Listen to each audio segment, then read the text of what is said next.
आज मैं आप लोगों के लिए एक नया ही वीडियो लाया हूँ जो कि 9th क्लास और 10th क्लास वालों के लिए यह बहुत ही इम्पोर्टेंट है। जो कि कल वाले वीडियो में हम लोग दूरी और विस्थापन के बारे में बात किए थे। कल हम लोग दूरी को भी पढ़े थे और विस्थापन को भी पढ़े थे।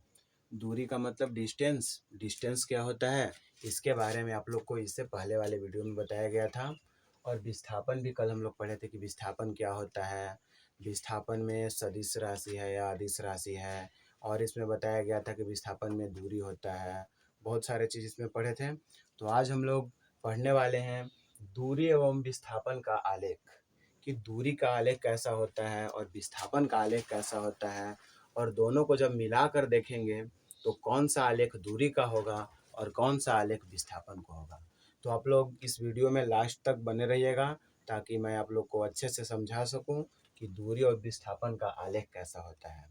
तो चलिए, अगर जो इससे पहले वाले वीडियो को नहीं देखे होंगे वो वीडियो के डिस्क्रिप्शन बॉक्स में जाकर इससे पहले वाले वीडियो को देख सकते हैं, तभी ये वाला वीडियो आपको समझ में आएगा। तो चलिए अब वीडियो को स्टार्ट करते हैं। तो ध्यान दीजिए, सबसे पहले था एक दूरी और एक था विस्थापन। तो थोड़ा सा हम लोग दूरी की बात कर लेते हैं। दूरी, डिस्टेंस। तो दूरी में कल हम लोग पढ़े थे किसी भी दो बिंदुओं के बीच की लंबाई को दूरी कहते हैं। किसी भी दो बिंदुओं के बीच की लंबाई को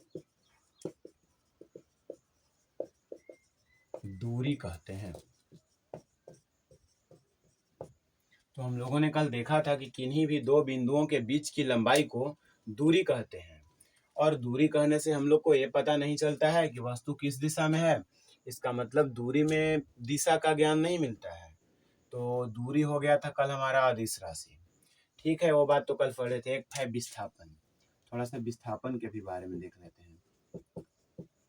डिस्प्लेसमेंट।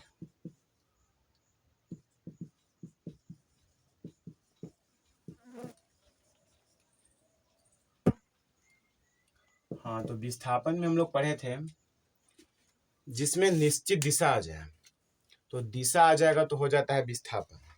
तो निश्चित दिशा में तय की गई दूरी को ही हम लोग विस्थापन कहते हैं।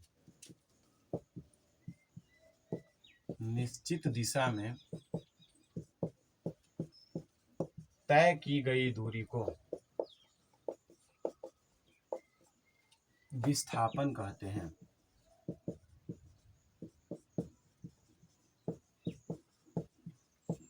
तो देख लीजिए, हम लोग का पहला अंतर इसमें हम लोग ऐसे एक तरह से अंतर हो गया कि इसमें दिशा नहीं होता है और इसमें दिशा होता है। तो देखिए दोनों का आलेख रहा, आलेख कैसा होगा। तो आलेख मेन इसी से आलेख निकलेगा कि आलेख कैसा होता है। कल हम लोग विस्थापन का एक और परिभाषा पढ़े थे कि प्रारंभिक स्थिति और अंतिम स्थिति के बीच की दूरी को भी विस्थापन कहते हैं। या एक और बताया गया था कि बताई गई दिशा में तय की गई दूरी को भी हम लोग विस्थापन कहते हैं। विस्थापन को भी एस या डी से सूचित करते हैं, दूरी को भी एस या डी से सूचित करते हैं। तो देखिए अब हम लोग का मेन है आलेख। आज हम लोग को पढ़ना है आलेख, दूरी एवं विस्थापन का आलेख। तो आलेख को समझने के लिए सबसे पहले हम लोग को इसका एग्जाम्पल समझना होगा। तो ध्यान दीजिए, पहला एग्जाम्पल की बात करते हैं। एक त्रिभुज है, इस त्रिभुज का नाम ए बी सी है। देख लीजिए, एक त्रिभुज है और इस त्रिभुज में एक शीर्ष का नाम ए है, एक शीर्ष का नाम बी है और एक शीर्ष का नाम सी है। तो कल आप लोग को एक और चीज बताया गया होगा कि जो दूरी रहता है वो कुल टोटल पूरा जोड़ के होता है, कि ए से बी, बी से सी ऐसे करके दूरी होगा।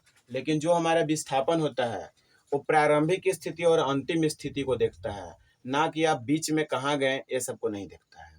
तो ध्यान दीजिएगा, अगर मान लेते हैं कोई लड़का ए से चलना स्टार्ट करता है, ए से चलता है और बी के पास जाता है, बी से चलकर वो सी के पास पहुंच जाता है। एक ए बिंदु था, एक सी बिंदु था। बी से चलकर वो पहुंच गया सी के पास। देख लीजिए, एक ऐसे, अगर इसको पहले ना समझते हैं तो ऐसे समझिए, ये तीन बिंदु है। एक बिंदु ए है, एक बिंदु बी है और एक बिंदु सी है। एक लड़का पहले ए से बी के पास आता है, तो ऐसा इसका डायरेक्शन हुआ, ऐसे गया ये, बी से सी के पास जाता है। अगर पूछा जाएगा कि वो दूरी कितना तय किया, कितना दूरी तय किया, तो दूरी तय किया इसका मतलब A B plus B C. अगर पूछा जाएगा इस एग्जाम्पल में कि वो लड़का कितना दूरी तय किया, इस पॉइंट पे एक लड़का था, दोनों एग्जाम्पल एक ही है, तो अगर पूछा जाएगा कि वो लड़का कितना दूरी तय किया, तो उसका जो दूरी होगा, दूरी बराबर A B plus B C, दूरी उसका हो जाएगा A B plus B C. पहले वो ए से बी के पास गया, बी से सी के पास गया।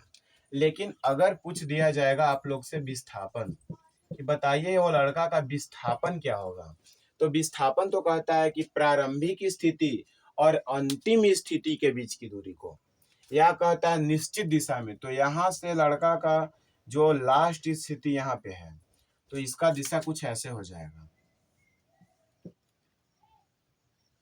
तो प्रारंभिक स्थिति उसका ए के पास था और अंतिम स्थिति सी के पास है। ये था प्रारंभिक, प्रारंभ में, और ये था अंतिम में। तो अगर उसका विस्थापन पूछा जाएगा, तो अगर वो ऐसे ऐसे गया है, तो विस्थापन वो डायरेक्ट ए से सी के पास आ जाएगा, तो उसका विस्थापन हो जाएगा ए सी।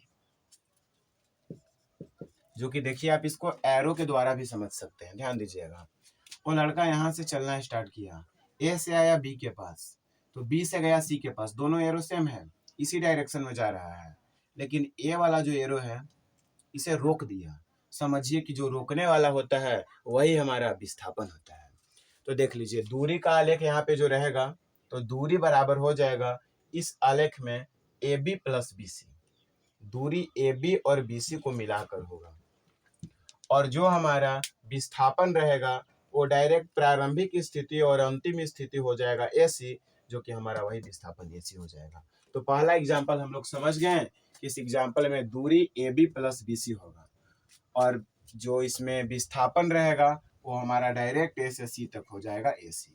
तो आप एरो के द्वारा भी ऐसे समझें कि जब एक ही दिशा में एरो जाएगा तो वो कहलाएगा दूरी, और जो इसको रोकेगा, देखिए ऐसे जा रहा था, जा रहा है, जा रहा है, ऐसे जा रहा है, इधर से जा रहा है, लेकिन जब ही यहाँ से आगे बढ़ना स्टार्ट किया, कि इसको रोक दिया कि नहीं हम इधर से आ रहे हैं, तो जो रोकेगा वो हो जाएगा विस्थापन, और जो अपना सीधी रेखा में जैसे जैसे जा रहा है वैसे ही जाते रहेगा वो हमारा कहलाएगा दूरी। तो देखिए पहला एग्जाम्पल के द्वारा हम लोग समझ चुके हैं कि इसमें दूरी होगा A B plus B C और विस्थापन होगा ए सी।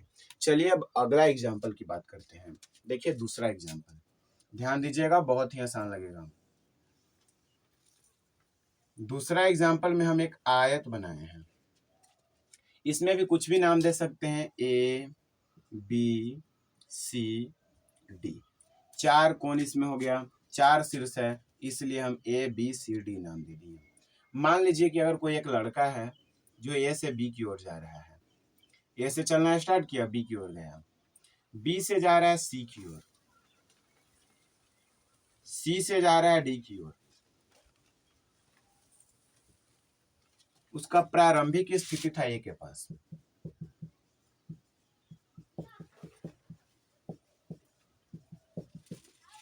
अंतिम स्थिति बराबर डी।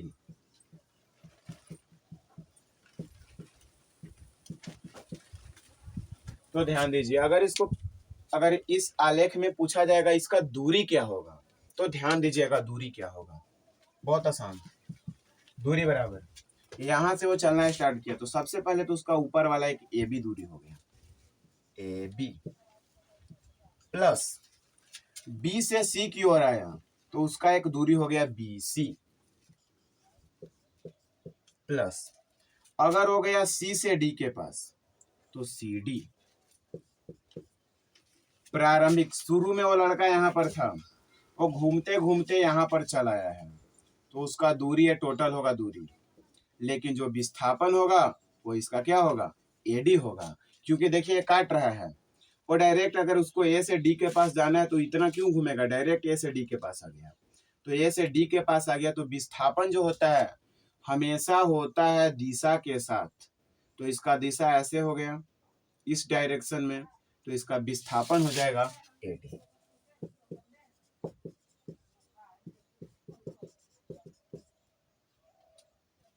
अब देखिएगा, ए से बी के पास गया, बी से सी के पास गया, सी से डी के पास गया, तो दूरी ये सब बनाया इसका, इतना दूर ये चला है, लेकिन इसका जो विस्थापन होगा वो सीधा एडी होगा। अब ऐसे भी आप लोग तीर के माध्यम से भी समझ सकते हैं, ध्यान दीजिएगा। वो ए से बी जा रहा है तो उसका डायरेक्शन ऐसे है, ऐसे बढ़ रहा है, बी के पास है, बी से सी के पास जा रहा है, जाने दे रहा है इसको ये डायरेक्शन। इसके पास जब इस एरो के पास आया तो ये भी जाने दे रहा है, लेकिन जब वो डी के पास आया होगा, डी से सोचा होगा ए के पास जाने के लिए, तो उसको जाने में नहीं बन रहा है और रोक दिया, तो जो रोकेगा वो हो जाएगा विस्थापन और जो जाते हुए रहेगा वो हो जाएगा दूरी। तो आप लोग इस दोनों एग्जाम्पल को नोट कीजिए, फिर हम इसमें आगे बताते हैं।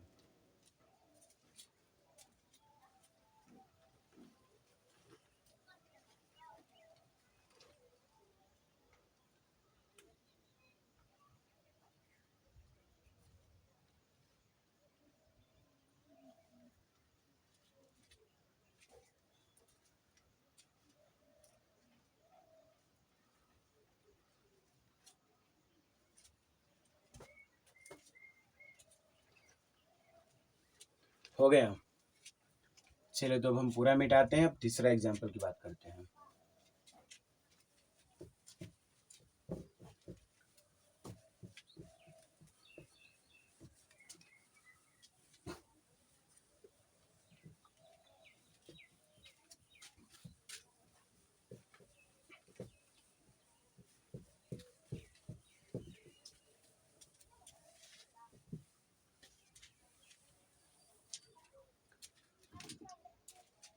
तीसरा एग्जाम्पल, ध्यान दीजिए, तीसरा एग्जाम्पल कैसा हो सकता है। मान लीजिए एक आलेख ऐसा बना दिया जाए,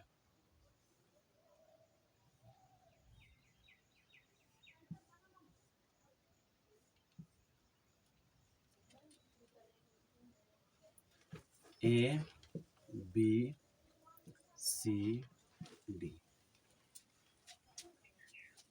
एक लड़का मान लिया जाए कि ए से चलना प्रारंभ करता है, उसका प्रारंभिक स्थिति ये है,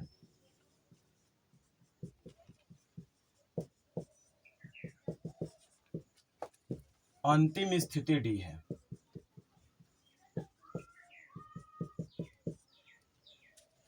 हम यहाँ पे कह दिए प्रारंभिक स्थिति उसका ए है और ए से चलते चलते हुए वो पहुंच जाता है डी के पास। तो ध्यान दीजिए इसका दूरी क्या होगा, दूरी की बात करते हैं। दूरी बराबर, पहले तो वो गया होगा ए से बी के पास, ए उसका दूरी हुआ है ए बी, फिर वो गया होगा बी से सी के पास, तो ये भी उसका दूरी ही हुआ, तो एक हुआ बी सी, प्लस में हो जाएगा बी सी। फिर गया होगा सी से डी के पास, तो उसका एक और दूरी हो जाएगा प्लस सी डी, तो उसका टोटल दूरी हुआ A B plus B C plus C D. जब आलेख के माध्यम से समझेंगे तो हम लोग को पहले ए से बी के पास जाना होगा, बी से जाना होगा सी के पास और सी से जाना होगा डी के पास। तो दूरी हमारा हो गया A B plus B C plus C D, तो ये तो टोटल दूरी निकला। अब आया विस्थापन की बात, विस्थापन क्या होगा तो समझने का प्रयास कीजिए। विस्थापन होता है प्रारंभिक स्थिति और अंतिम स्थिति के बीच की दूरी, और वो भी दूरी होना चाहिए अब सीधा, बिल्कुल सीधा होना चाहिए। उसका प्रारंभिक स्थिति ए के पास था, अंतिम स्थिति डी के पास, तो उसका जो विस्थापन होगा वो हो जाएगा ए डी। ए वाला जो सीधी रेखा है ना, यही इसका विस्थापन हो जाएगा। तो हम कह सकते हैं विस्थापन बराबर ए डी।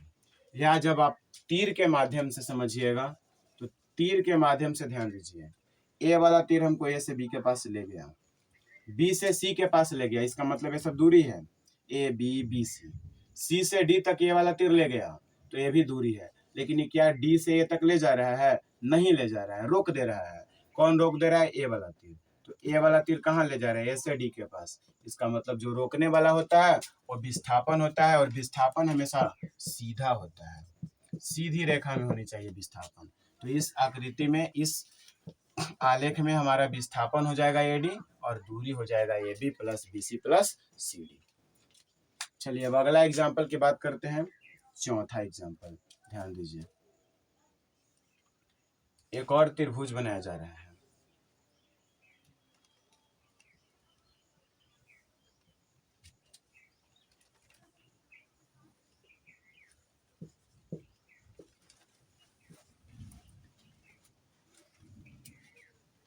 मान लिया जाए कि कोई लड़का बी के पास है, उसका प्रारंभिक स्थिति बी है,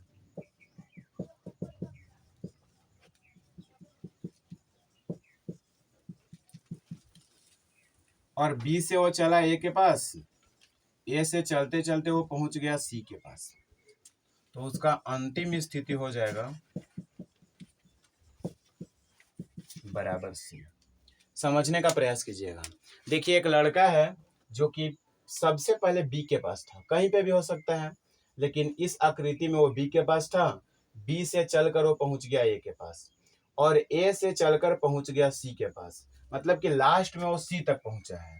तो प्रारंभिक स्थिति बी हो जाएगा और अंतिम स्थिति उसका सी हो जाएगा। अच्छा, अब ये बताइए, बी से ए तक गया, ए से सी तक गया, इसका मतलब यहाँ पर ऐसा एरो लगेगा।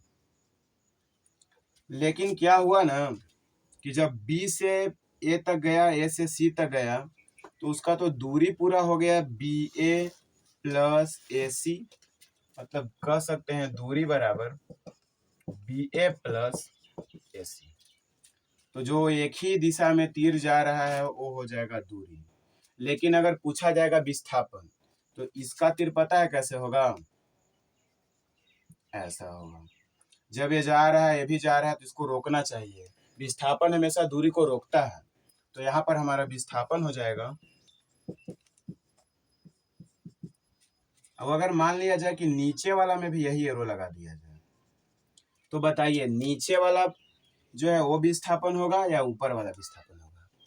हाँ, बिल्कुल आप सही बताएं, ऊपर वाला ही विस्थापन होगा, क्योंकि विस्थापन हमेशा क्या होता है? सीधी रेखा होनी चाहिए। तो विस्थापन सीधी रेखा होनी चाहिए, तो विस्थापन हमारा नीचे वाला सीधी रेखा नहीं है, ये वक्र है। ऊपर वाला सीधी रेखा है, तो हमारा विस्थापन हो जाएगा BC, जो कि हो जाएगा सीधी रेखा।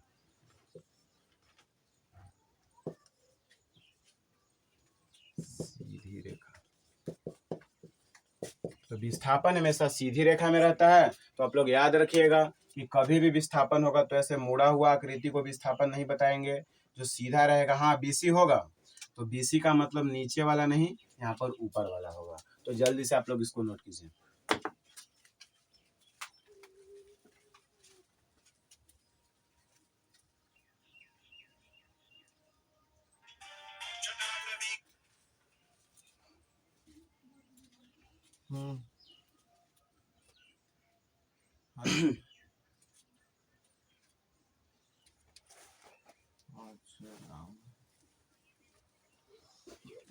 चलिए, तो अब हम इसे मिटाते हैं और आगे अब हम लोग पढ़ेंगे दूरी एवं विस्थापन में अंतर, जो कि आप लोग कल भी ऐसे पढ़ लिए हैं, लेकिन अब उसी को अलग अलग लिखा जाएगा, दूरी और विस्थापन में अंतर।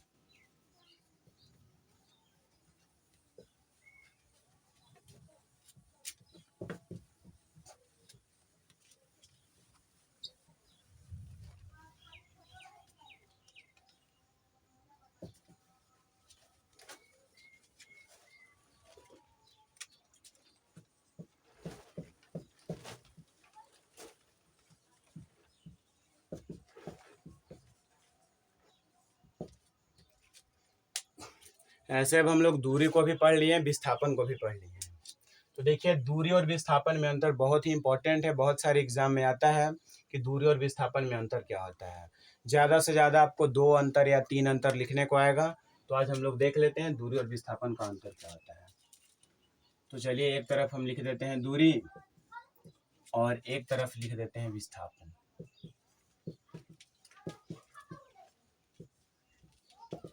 तो ऐसा चीज को लिखेंगे जो दोनों में अंतर लाए, ऐसा नहीं कि दोनों में सेम रहे, वो कभी नहीं हो सकता है।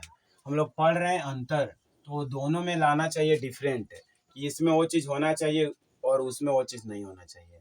तो ध्यान दीजिएगा। चलिए, अब हम पहला अंतर की बात करते हैं, दूरी और विस्थापन का अंतर क्या हो सकता है। पहला जो अंतर होगा, इसका डिफिनेशन हो जाएगा, इसका परिभाषा।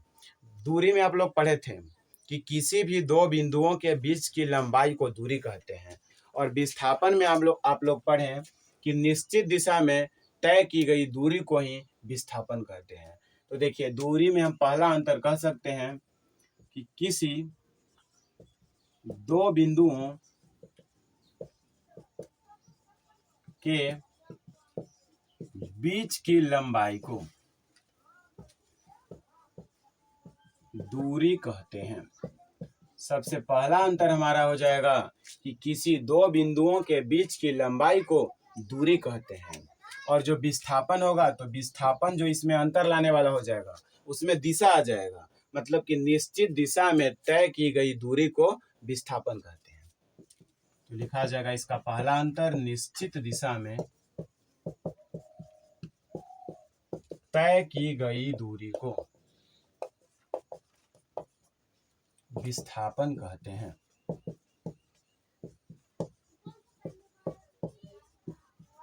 तो देख लीजिए एक अंतर हम लोग पढ़ लिए, दूरी और विस्थापन का अंतर। पहला अंतर हो गया कि किसी दो बिंदुओं के बीच की लंबाई को दूरी कहते हैं, कल ही हम लोग डिफिनेशन में इसका पढ़े थे। और एक हो गया कि निश्चित दिशा में तय की गई दूरी को विस्थापन कहते हैं। अच्छा एक और अंतर आप लोग पढ़े थे दूरी और विस्थापन का,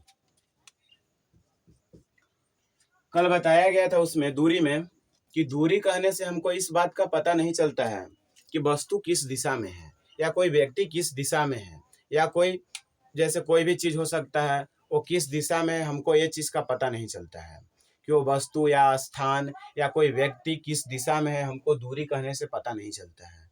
और विस्थापन कहने से हमको ये पता चलता है कि वो वस्तु या स्थान या कोई व्यक्ति किस दिशा में है।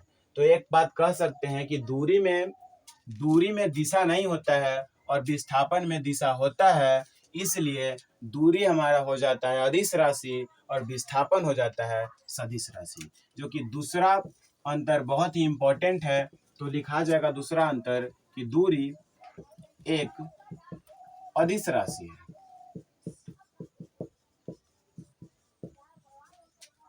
दूरी एक क्या है, अदिश राशि है, और विस्थापन क्या हो जाएगा, सदिश राशि। तो इसमें वही अंतर, दूसरा अंतर, विस्थापन एक सदिश राशि है। तो देख लीजिए ये अंतर बहुत ही आसान है, एक हो गया सदिश राशि और एक हो गया अदिश राशि। तो जिसमें दिशा लगा हुआ था वो हो गया सदिश राशि और जिसमें दिशा नहीं लगा हुआ था वो हो गया अदिश राशि। तो दो अंतर तो हम लोग बहुत ही आसानी से पढ़ लिए। अब आता है तीसरा अंतर, दूरी और विस्थापन का तीसरा अंतर क्या हो सकता है, सोचिए, कल बताया गया था उसमें। तो देखिए तीसरा अंतर क्या हो सकता है। कल आप लोग को बताया गया था दूरी में, जब दूरी बता रहे थे तो वहां पर हम लोग देखे थे कि दूरी जो होता है कभी ऋणात्मक नहीं होगा, मतलब कि दूरी हमेशा क्या होता है, धनात्मक होता है। तो तीसरा अंतर लिखा जाएगा दूरी हमेशा धनात्मक होता है।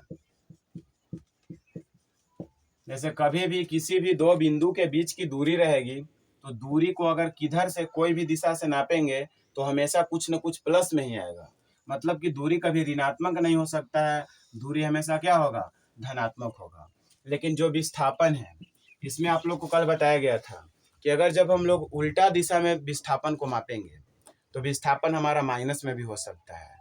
या प्रारंभिक स्थिति मान लीजिए कि एक यहाँ पे ए बिंदु है, एक यहाँ पे बी बिंदु है और एक यहाँ पे सी बिंदु है, और एक फिर यहीं पर कोई लड़का यहाँ से चलना स्टार्ट किया, बी के पास गया, बी से गया सी के पास, सी से आ गया ए के पास। तो जब ए से चलना होगा तो ए से बी तक इसका दूरी बना होगा, बी से सी तक भी इसका दूरी बना होगा, सी से ए तक भी दूरी बना, लेकिन प्रारंभिक में भी वो ए के पास था और अंतिम स्थिति में भी वो ए के पास है, इसलिए इसका विस्थापन शून्य हो जाएगा। तो इसमें अंतर हो जाएगा कि दूरी हमेशा धनात्मक होता है, लेकिन विस्थापन धनात्मक भी हो सकता है, ऋणात्मक भी हो सकता है और शून्य भी हो सकता है। तो तीसरा अंतर हमारा हो जाएगा विस्थापन धनात्मक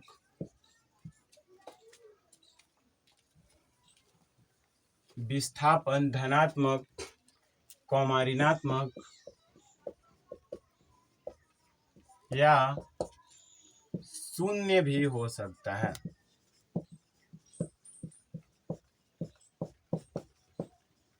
तो देखिए यही हम लोग का 3 अंतर हो गया दूरी एवं विस्थापन का, जो कि और इसमें कोई अंतर नहीं है। अब ऐसे अगर सोचिएगा आप लोग कि दूरी को हम लोग सूचित करते थे x से, d से, विस्थापन को भी तो x और d से सूचित ही करते हैं, तो कैसे अंतर लाएगा? ये अंतर नहीं होगा। दूरी को s से सूचित करते थे, विस्थापन को भी s से सूचित करते थे, तो ये हमारा कभी अंतर नहीं होगा। दोनों में सेम है, तो सेम रहेगा तो कभी अंतर कैसे हो सकता है? तो इसलिए यहाँ पर 3 अंतर बहुत ही इंपॉर्टेंट है। तो एक बार और हम इसको रिवीजन करा देते हैं, ध्यान दीजिए। पहला जो अंतर हमारा था, किसी भी दो बिंदुओं के बीच की लंबाई को दूरी कहते हैं, लेकिन निश्चित दिशा में तय की गई दूरी को ही हम लोग विस्थापन कहते हैं। तो पहला अंतर हमारा यही था।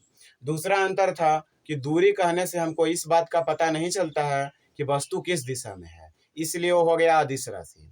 दूरी से हम लोग को दिशा का ज्ञान नहीं होता है, तो हो जाता है अदिश राशि। लेकिन जो विस्थापन है, विस्थापन से हम लोग को दिशा का भी ज्ञान होता है, इसलिए वो हो गया सदिश राशि। तो दूसरा अंतर था कि दूरी एक अदिश राशि है और विस्थापन एक सदिश राशि है।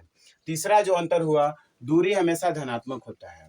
दूरी हमेशा धनात्मक होता है और विस्थापन जो होता है धनात्मक भी हो सकता है, ऋणात्मक भी हो सकता है या शून्य भी हो सकता है। तो देखिए यहाँ पर आज का वीडियो यहीं तक रखा जा रहा है, फिर आगे वाले वीडियो में हम लोग इससे आगे वाला टॉपिक के बात करेंगे। तो ठीक है, धन्यवाद।